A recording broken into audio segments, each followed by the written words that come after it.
Hello. So, today I found a problem. It's with these things.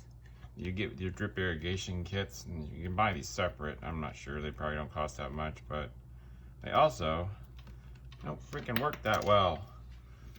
They don't go down far enough in the soil, and they don't really stay on very well. So, throw that shit away. Okay, so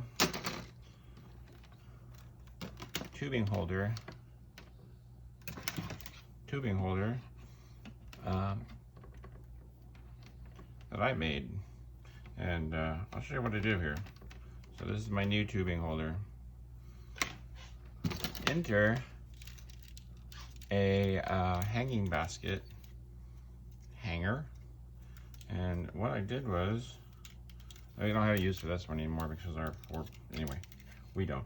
This is trash.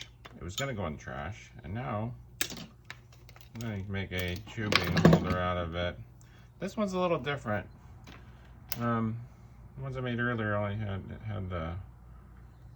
like the UE thing right there, and I was able to make a clip out of it, and then the tubing stays in there real nice.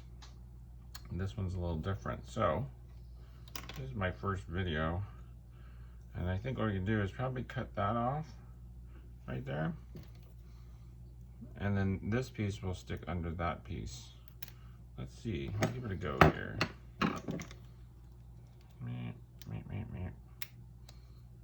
Cut that off. Ugh. There we go. And if I'm lucky, which I'm not really lucky, or screwdriver, there we go.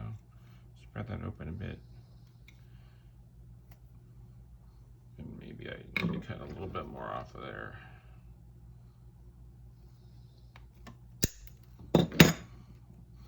There it goes. So see that?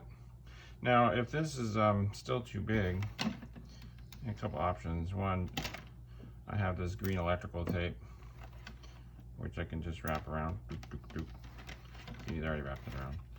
So there's the electrical tape, and you can put that anywhere you want, and put as much as you want on there. Or if it's still too loose, what I do, take a little heat gun, actually,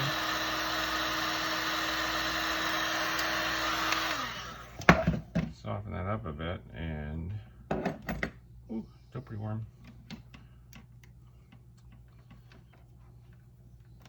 There we go.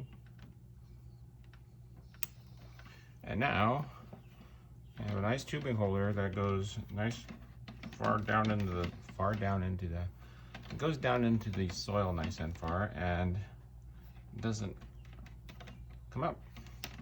Tubing stays in place, and there you go. And it cost me $0 because I was gonna throw this away. That's it.